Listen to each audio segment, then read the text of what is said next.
When God's hand is powerfully upon you, God himself chooses to partner with you, back you up, empower you, and display his glory through your life. Bible says in Acts chapter 13 verse 11, behold, the hand of the Lord is upon thee. Beloved, when God's hand is powerfully on you, that is not just a casual expression. It is a divine reality that changes everything around and within you. God's hand to be upon you means that God himself has chosen to partner with you and back you up in what you are doing, whether you are a market trader, whether you are a career person, whether you are a minister, whatsoever thing you are doing. You begin to see that the hand of God is paving way for you. When God's hand is upon you, it marks you, separates you, and announces you to both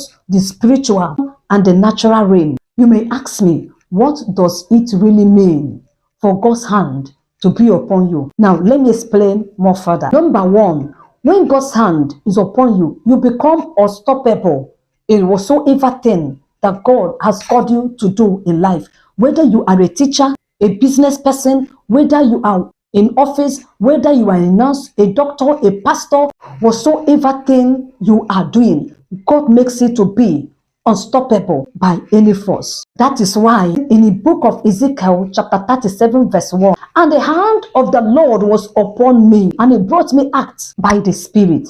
Can you see it? The hand of God was on Ezekiel, and God led him to the wilderness to come and partner with him to recreate what was dead. So beloved, when God's hand is upon you, your movement is no more ordinary. You no more walk according to the flesh. You walk according to the leadings of the Spirit. And that is when you begin to do things beyond your natural ability. When God's hand is upon you, he lifts you and positions you exactly where he wants you to be in life.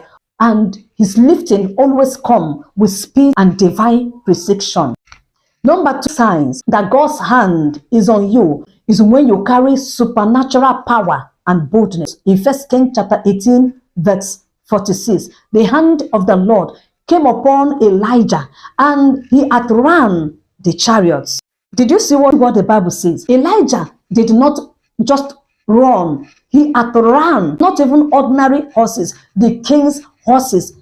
That is a sign of acceleration, is a sign of speed. So when God's hand is on you, you begin to experience acceleration by his divine empowerment. David will say, he anoints my head with oil and my cup runs over. When God's hand is on you, you do what others can't do with grace and ease.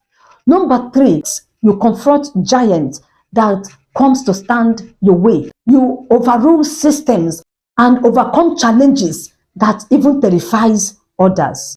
Number four sign that God's hand is on you is when you walk with unusual courage and divine energy. When God's hand is upon you, when you speak, heaven backs you up. That is why the Bible says in Acts chapter 11 verse 21, the hand of the Lord was with them and a great number believed. Beloved, when God's hand is on you, your word carries weight. Whatever thing you say, God honors it and brings them to pass. When you speak, demon-possessed ones are set free. When you speak, authorities bow, sinners get convicted, the sick ones are healed, and even the captives are delivered. That is not done by the volume of your voice, but by the invisible hand of God that is backing your voice with authority. What you say pierces heart, and what you declare manifests. Beloved, do you know that when God's hand is upon you, you become a vessel for miracle and signs. You become a channel for divine intervention. That is why your presence heal the sick, and the bound are loosed at your appearance, and God causes divine interruption around you. Miracles begin to follow you because his mighty hand is powerfully on you.